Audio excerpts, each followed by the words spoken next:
নমস্কাৰ বন্ধু বান্ধৱীসকল Assam job factory চেণ্টাৰলৈ পোনপ্ৰথমতে আপোনালোক সকলোকে স্বাগতম জনাইছো আজি আমি এইটো ভিডিঅ'ত আহিবলগীয়া অসম পুলিচৰ এক্সামিনেশ্যনৰ প্ৰতি লক্ষ্য ৰাখি আৰু লগতে গ্ৰেড 3 গ্ৰেড 4 কে আদি কৰি অসমৰ যিকোনো ধৰণৰ কম্পিটিটিভ এক্সামিনেশ্যনৰ বাবে ইংলিছ গ্ৰামাৰৰ পাৰ্ট 1 ভিডিঅ' লৈ আহিছো আমি ইয়াতে আৰ্টিকল এ এণ্ড আৰ ব্যৱহাৰৰ বিষয়ে শিকিম আৰু লগতে আপোনালোকে কোনটো ৰুলত আমি কি ব্যৱহাৰ কৰিছো সেইটো দেখুৱাম নিশ্চয়কৈ আৰু আপোনালোকে যেতিয়া এইটো ভিডিঅ' চাব মই বোধ কৰো যে আপোনালোকে এ এণ্ড আৰ ব্যৱহাৰৰ ক্ষেত্ৰত কোনো ধৰণৰ কনফিউজন নাথাকে আৰু লগতে এইটো কথাও কৈ দিও যে আমি প্ৰত্যেকবাৰ অসম পুলিচে হওক বা গ্ৰেড 3 গ্ৰেড 4 এক্সামিনেশ্যনতে হওক তিনিটা কোৱেশ্চন আৰ্টিকলৰ ফালৰ পৰা দেখিবলৈ পাও গতিকে এইটো এটা আমি সিলেবাসৰ ফালৰ পৰা মোস্ট ইম্পৰ্টেন্ট টপিক হয় গতিকে আপোনালোকে ভিডিঅ'টো সম্পূৰ্ণকৈ চাব আৰু এ এণ্ড আৰ লগতে প্ৰেক্টিস সেটত আপোনালোকে কিমানটা শুদ্ধ কৰিব পাৰিলে নিশ্চয়কৈ কমেন্ট যোগে জনাব প্ৰথমতে আমি এৰ ব্যৱহাৰৰ বিষয়ে শিকিম যদিও মই ইয়াতে ইংৰাজীত লিখিছো গতিকে মই অসমীয়াত এক্সপ্লেনেশ্যন কৰিম গতিকে আপোনালোকে ভালদৰে শুনিব মন দি যে আমি যদি এৰ ব্যৱহাৰৰ ক্ষেত্ৰত চাবলৈ যাও যে if the word is starting from consonants and pronunciation of the word is also consonants যদি কিবা এটা যদি ইংৰাজী শব্দ কনসনেন্টৰে অৰ্থাৎ ব্যঞ্জন বৰ্ণৰে আৰম্ভ হয় আৰু উচ্চাৰণো ব্যঞ্জন বৰ্ণৰ দৰে হয় আমি জানো যে অসমীয়াত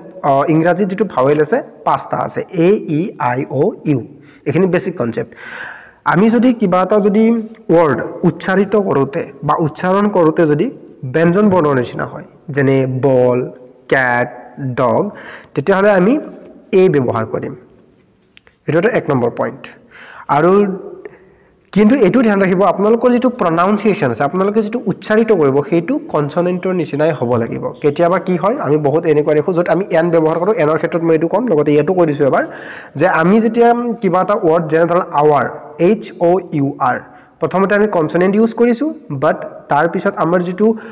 pronunciation আছে হেতু কি কৰিছো আ উচ্চাৰণ কৰিছো গতিকে আমি কি ব্যৱহাৰ কৰিম তাত এন কিয়নো আমি আ উচ্চাৰণ কৰিছো ভাৱেলৰ নিচিনা উচ্চাৰণ কৰিছো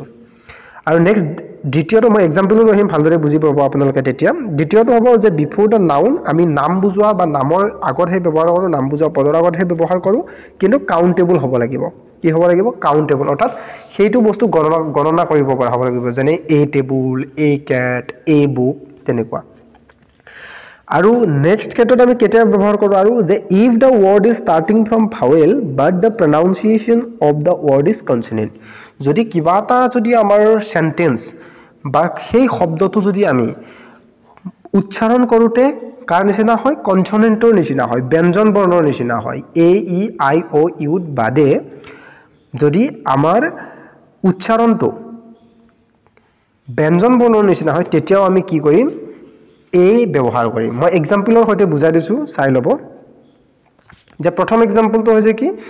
যে he is dash member তো যেহেতু ইয়াৰে মেম্বাৰ বুলি কওতে আমাৰ কনসনেন্টে অৰ্থাৎ স্বৰবৰ্ণ ব্যঞ্জন বৰ্ণ ইউজ হৈছে বা উচ্চাৰণ হৈছে গতিকে আমি কি কৰিম a member book a book dog a dog car a car একদম মই বেসিকৰ ফালৰ পৰা কৰিছো বেসিকৰ পৰা কৰিছো যাতে আপোনালোকে খুব ভালদৰে বুজিব পাৰে নেক্সট আমি কি কৈছো যে ইয়াতে চাও কোৱেশ্চন আছে যে Sophia is dash good girl Sophia is যেহেতু ইয়াতে কনসনেন্ট আছে গুড গতিকে আমি এ আৰ্টিকল ইউজ কৰিম আৰু Sophia is a good girl ঠিক তেনেদৰে হি ইজ এ কিং কিয়নো কিং উচ্চাৰণ কৰোতে ইয়াতে আপোনালোকৰ কোন ধৰণৰ কনফিউজন হ'ব নেক্সট আপোনালোকৰ কোৱেশ্চন সেটত চাব সি ইজ এ ডিজাইনাৰ সেম এ আহিব আই স এ ট্ৰাক অৰ্থাৎ এ ট্ৰাক কিয়নো ট্ৰাক ত উচ্চাৰণ হৈছে truck it is a building বুইল এনেকুৱা ইউজ হৈছে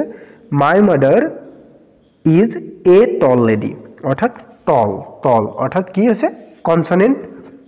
উচ্চাৰিত হৈছে কিন্তু পৰীক্ষাত কেনেকুৱা ধৰণৰ কোৱেশ্চন সোধা হয় এনেকুৱা ধৰণৰ যেনে ধৰক ইউৰোপিয়ানৰ আগত কি ইউজ কৰিম যে আমি কৈ দিছো যে প্ৰথম থাৰ্ড নম্বৰ ৰুল যেতিয়া পঢ়াইছিলো থাৰ্ড নম্বৰ ৰুলত এইটো কোৱা হৈছিল যে আমি যেতিয়া কিবা এটা শব্দ ভাৱেলৰ পৰা আৰম্ভ হ'ব কিন্তু উচ্চাৰণটো কি হ'ব উচ্চাৰণটো ব্যঞ্জন বৰ্ণৰ দৰে হ'ব তেতিয়া আমি এ ব্যৱহাৰ কৰিম ইউৰোপিয়ান যেতিয়া আমি উচ্চাৰণ কৰিম ইউ কৰিছো আৰু লগতে এটো এটা কৈ দিও যে আপোনালোকৰ উচ্চাৰণ কেনেকুৱা হ'ব লাগিব হেতু এটা কৈ দিও অ আ হস্যা ই দীৰ্ঘ ই হস্য উ দীৰ্ঘ উ এ ঐ উ ও মোৰ প্ৰনাউন্সিয়েচনখিনি ভালদৰে শুনিছে হয়তো যদি আপোনালোকে এইটো আকৌ এবাৰ শুনিব বিচাৰে তেনেহ'লে ৰিপিট কৰিব এইটোৰ ক্ষেত্ৰত এন ব্যৱহাৰ কৰিম ৰিক বাদে যিখন আমাৰ স্বৰবৰ্ণ আছে অৰ পৰা আপোনালোকে উ লৈকে যাব ৰিক বাদে বাকি ই তো যেটো উচ্চাৰণ হ'ব তেতিয়া আমি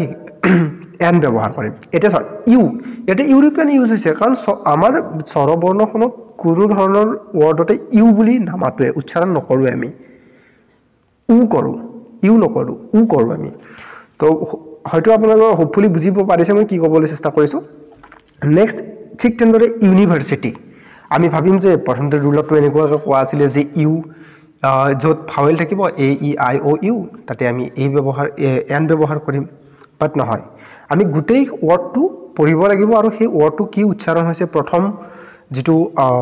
ভাৱেল হয় সেইটো ভাৱেলৰ দৰে উচ্চাৰণ হৈছে নে নাই যদি হোৱা নাই কনসোনেন্টৰ দৰে হৈছে আৰু যদি কনসোনেন্টৰ দৰে হৈছে তেনেহলে আমি এ ইউজ কৰিম ইউনিভাৰ্সিটি ইউনিভাৰ্সিটি ঠিক তেনেদৰে এ ইউনিফৰ্ম ইউ কাৰণ আমাৰ কেন্দ্ৰীয় উচ্চাৰণ হ'ব লাগিব অ আ হস্যা ই দীৰ্ঘ ই হস্য উ দীৰ্ঘ উ এ ঐ উ ও এনেকুৱা হ'ব লাগিব এটো কি আছে ইউ হৈছে ইউ কোটো নাই স্বৰবৰ্ণত আমি যদি চাও নেক্সট ঠিক তেনেদৰে ইউটেনসিল এই ইউটেনসিল তো এনেকুৱা ধৰণৰ এক্সাম্পল আহে কাৰণে মই আকৌ ৰিপিট কৰাই আপোনালোকক কৈ আছো গতিকে আপোনালোকে ভিডিওটো মন দি চাব আৰু যদিহে আপোনালোকে নোট বুকস যত নোট কৰিছে তেনেহলে খুব ভাল কথা ঠিক তেনেদৰে চাও ওৱান আইড গাৰ্ল এই ওৱান আইড গাৰ্ল আমি ব্যৱহাৰ কৰিম কিয় কৰিম ৱা উচ্চাৰণ কি কৰিছে আমি ৱা অৰ্থাৎ আমি যেতিয়া শব্দটো মাতিছো ৱা ইউজ কৰিছো ৱা অকল উ ইউজ কৰা উন কুটো কোৱা নাই ৱা কৈছো ওৱান আইড গাৰ্ল তো হেকাৰ আমি এ ইউজ কৰিম নেক্সট এ ইউনিয়ন ইউ তাৰ পিছত এ ইউনিট এ ইউজফুল ইউ যেতিয়া মই এনৰ বিষয়ে কম তেনেহলে আপোনালোকে ইয়াতো যদি অলপ কনফিউজন আছে এটাও হোপফুলি আপোনালোকে কনফিউজ নাই যদিও আছে এন টু কোৱাৰ লগে লগে আপোনালোকে ভালদৰে বুজি পাব ভিডিওটো অলপ দীঘলীয়া হ'ব পাৰে গতিকে আপোনালোকে ভিডিওটো সম্পূৰ্ণকৈ চাব তেতিয়াহলে আপোনালোকে এ এন ডাল আৰু কেতিয়াও কনফিউজন নাথাকে নেক্সট আপোনালোকে এনৰ ক্ষেত্ৰত মই কৈ দিছো চাওক যে before the vowel but pronunciation is also like to be vowel আমি ভাৱেলৰ আগত যেতিয়া ভাৱেল থাকিব এটা আৰু তাৰ যেটো প্ৰনাউন্সিয়েচন হ'ব হেতু ভাৱেলৰ দৰেই হ'ব তেতিয়া আমি কি কৰিম এন ইউজ কৰিম next thing even though the word is starting from consonants but the pronunciation of the word is vowel এর নিচিনাই উলুটা কথা যে আমাৰ যদি কিবা এটা শব্দ যদিও বা কনসোনেন্টৰ পৰাই আহে বা কনসোনেন্টৰ ফালৰ পৰাই আৰম্ভ হয় বাট আমি যেটো প্ৰনাউন্সিয়েচন কৰিম যেটো উচ্চাৰণ কৰিম হেতু যদি ভাৱেলৰ নিচিনা হয় তেতিয়া আমি কি কৰিম এন ব্যৱহাৰ কৰিম এই দুটা মেইন ৰুল এই দুটা ৰুলৰ ভিতৰতে আমাৰ কোৱেশ্চনস অহা দেখা যায় চাওক যে প্ৰথমটো আইছে যে হি ইজ আপোনালোকে নিজেও কৰিব চেষ্টা কৰিব he is that's honest man আমি মাত্ৰ পঢ়িছিলো যে কনসোনেন্ট যদি থাকে তাৰ আগত আমি এ ইউজ কৰিম এতিয়াটো আমি এন ইউজ কৰিব লাগিব কিয় লাগিব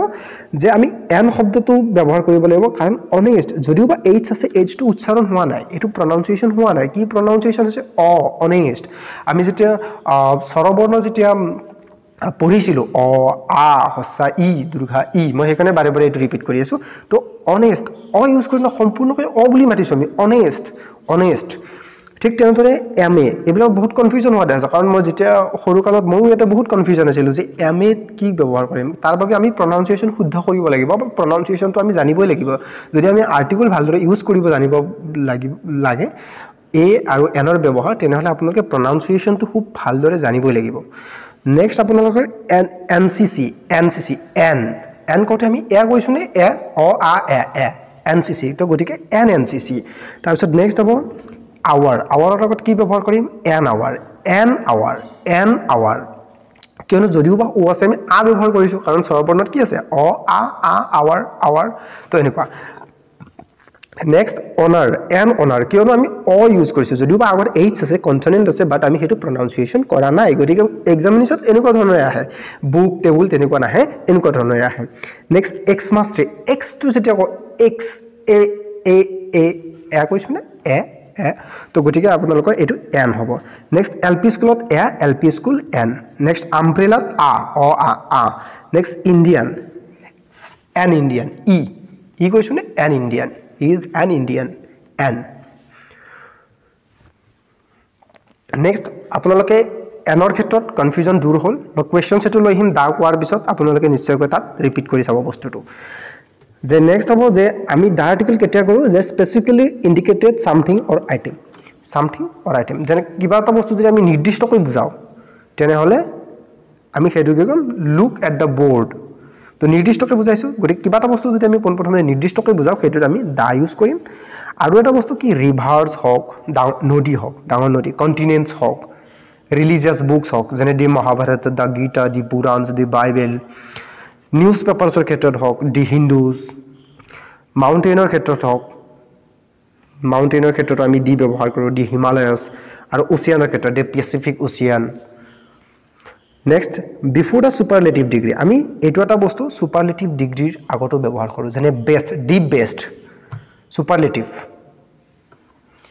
next countries with plural name আমি দেশৰ নামৰ আগতে ব্যৱহাৰ কৰোঁ কিন্তু সেই দেশখনৰ নাম কি হ'ব লাগিব প্লুৰেল হ'ব লাগিব যদি সেই দেশখনৰ নামটো যদি সিঙ্গুলাৰ হৈ থাকে তেতিয়া আমি দা ইউজ নকৰোঁ তাত কোনো ধৰণৰ আমি দা এন ইউজ নকৰোঁ নেক্সট আমি ইয়াৰে এক্সাম্পল দি আছোঁ আপোনালোকে চাব আৰু বা ডাঙৰ গ্ৰহ নামৰ ক্ষেত্ৰতো কি হ'ব গ্ৰহ নামৰ আগতো আমি কি ব্যৱহাৰ কৰিম দা ব্যৱহাৰ কৰিম তো এইটো কুৱেশ্যনো অহা দেখা গৈছিলে যেনে ধৰা হ'ল এইটো এটা মই প্ৰেক্টিছ ছেট দিছোঁ দাৰ কাৰণে সুধীৰ বাবু কেন নট প্লে দা পিয়ানো কাৰণ পিয়ানো এটা কি কৰিছোঁ নিৰ্দিষ্টকৈ বুজাইছোঁ আমি স্পেচিফিকেলি বুজাইছোঁ সেইটো বস্তু তো গতিকে আমি দা ইউজ কৰিম নেক্সট হ'ব my older brother wants to play the dholak কি আমি ঢোলকটো কি কৰিছোঁ নিৰ্দিষ্টকৈ বুজাইছোঁ গতিকে আমি দা ইউজ কৰিম ঠিক তেনেদৰে মই কৈছোঁ ৰিভাৰৰ নামৰ আগত the Ganga the Nile the Brahmaputra সাগৰৰ আগৰৰ ক্ষেত্ৰত the Pacific Ocean the Bible গ্ৰন্থৰ ক্ষেত্ৰত হয়নে চাইনিজ দ্য চাইনিজ যদি আমি চাইনিজৰ ক্ষেত্ৰত কি হয় যে যদি আমি নিৰ্দিষ্টকৈ কিবা এটা মানুহক বুজাইছোঁ কিবা যদি আমি নেশ্যনেল এক্সপ্ৰেছন কৰিছোঁ অৰ্থাৎ নেশ্যনেলিজিম এক্সপ্ৰেছন কৰিছোঁ তেতিয়া আমি দা ইউজ কৰিম the USA the Chinese the Indians है ना प्लुरल नंबर तो नेक्स्ट হ'ব গীতা এটো ডাঙৰ গ্ৰন্থ দ্য গীতা এটা আমি এমসিকিউ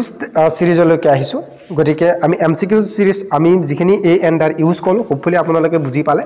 গতিকে আপোনালোকে তেনেকুৱা ধৰণৰ ৰুলৰ পৰা কোৱেশ্চনছ আহিব মই 100% কনফাৰ্ম আৰু যিটো আগতে পৰীক্ষা আহি গৈছে তেনেকুৱা ধৰণে আহি গৈছে ইয়াৰ বাহিৰে এ এণ্ড আৰ ইউজৰ ক্ষেত্ৰত আৰু নাহে গতিকে আপোনালোকে এমসিকিউ সিৰিজ মই 15টা লৈছে 15টা ভিতৰত কিমানটা শুদ্ধ কৰিব পাৰিলে নিশ্চয়কৈ জনাব এটো চাওক মই লগতে ইয়াতে এনসাৰটো কৈ দিম she is that beautiful girl beautiful bus নামৰ পৰা আমি গম পাইছো বিউটিফুল বি কনসোনেন্ট আৰু উচ্চাৰণো কি হৈছে কনসোনেন্ট হৈছে গতিকে এই ইউজ কৰিম next he has dash 1 rupee note এটা কনফিউজন নহব ৱা অৰ্থাৎ ৱা তো নাই আমাৰ স্বৰবৰ্ণত আছে জানো নাই তো গতিকে আমি কি কৰিম he has a 1 rupee note ইয়াতে আপোনালোকে এন ইউজ নকৰিব কাৰণ ৱা বুলি ব্যৱহাৰ কৰিছে আমি যদি এন ইউজ কৰিব লাগে কি হলে অন ঠিক আছে অন ইউজ কৰিব লাগে অনি এনেকৈ মাতিব লাগিল হয় না মই ধেমালিত কৈছোঁ এইটো 1 rupee নোট ৱা কৈছোঁ যিহেতু আমি এই ব্যৱহাৰ কৰিম নেক্সট হ'ব dash Brahmaputra is situated in Assam তো নদীৰ আগত আমি কি ব্যৱহাৰ কৰিম অবভিয়াছলি এইমাত্ৰ কৈ দিছোঁ আপোনালোকক দা ইউজ কৰিম she has dash umbrella তো এটা কি মাত্ৰতে কি কৰিছোঁ umbrella স্বৰবৰ্ণত আছে গতিকে আমি কি ব্যৱহাৰ কৰিম নিশ্চয়কৈ এন ব্যৱহাৰ কৰিম she has an umbrella n is correct answer next dash exercise exercise to an exercise dash ox স্বৰবৰ্ণত প্ৰথমটো ox an ox next হ'ব dash মহাভাৰত দা মহাভাৰত কাৰণ মহাভাৰতখন কি গ্ৰন্থৰ নাম ডাঙৰ গ্ৰন্থৰ আগত আমি কি ব্যৱহাৰ কৰোঁ দা ব্যৱহাৰ কৰোঁ নেক্সট হ'ব dash earth is moving around the sun তো আৰ্থ এটা কি আমি গ্ৰহৰ নাম কৈছোঁ গতিকে তাৰ আগত কি ব্যৱহাৰ কৰিম আমি the earth is moving around the sun এইটো কুৱেশ্যন হয়তো অহা দেখিবলৈ পোৱা গৈছিলে নেক্সট হ'ব ড্যাশ হিন্দুজ কাৰণ দ্য মুছলিম দ্য শিখছ তো আমি যদি হিন্দুজ বা আমি ধৰ্মৰ ক্ষেত্ৰত আমি কি ব্যৱহাৰ কৰিম দা ব্যৱহাৰ কৰিম নেক্সট হ'ব ড্যাশ ইউনিক ড্ৰেছ এ বা এন কোনটো হ'ব ইয়াতে ইউনিক ড্ৰেছ ইউটো আমাৰ ক'তো নাই উচ্চাৰণ গতিকে আমি এই ইউনিক ড্ৰেছ নেক্সট 11 নম্বৰ কুৱেশ্যনটো আহিছোঁ ড্যাশ আগলি উমেন স্বৰবৰ্ণ আছে ফাৱেল আছে ইয়াতে তো গতিকে আগলি তো এন আগলি women he is dash player best he is dash best player best বেছটো কি ডিগ্ৰী সুপাৰলেটিভ ডিগ্ৰী সুপাৰলেটিভ ডিগ্ৰীৰ আগত আমি কি ব্যৱহাৰ কৰিম মই এইমাত্ৰ কৈ উঠিছো আপোনালোকক যে দা ইউজ কৰিম সুপাৰলেটিভ ডিগ্ৰীৰ আগত আমি দা ইউজ কৰিম next he is dash MLA কক আপোনালোকে কি হ'ব এম এম এ তো গতিকে এটো কি হ'ব he is an MLA a use কৰিছো ন তো নেক্সট হ'ব she is dash S D O S তো মাততে কি কৈছো এছ এ তো গতিকে আমি কি কৰিম N S D O I have dash import I have dash import e বুলি ইউজ কৰিছো গতিকে আপোনালোকে এটো কমেন্ট বক্সত জনাব যে I have dash import e আৰু মই লাষ্ট বাৰ আকৌ কৰিছো যে আপোনালোকে অ আ হসা ই দুৰ্ঘা ই হস উ দুৰ্ঘ উ এ ঐ উ ও এই ক্ষেত্ৰত আমি কি ব্যৱহাৰ কৰিম এন ব্যৱহাৰ কৰিম গতিকে আপোনালোকে এটো কমেন্ট বক্সত জনাব যে আপোনালোকে I have dash import আমি কি ইউজ কৰিম তো ভিডিওটো দেখিনে আছিল যদি ভিডিওটো চাই ভাল পালে তেনহলে আপোনালোকে বন্ধু বান্ধৱীলৈ শেয়াৰ কৰি দিব আৰু যদি আপোনালোকে ভিডিওটো চাই উপকৃত হৈছে তেনহলে কমেন্ট যোগে জনাব আৰু লাইক এটা কৰি দিব ধন্যবাদ জয় আই অসম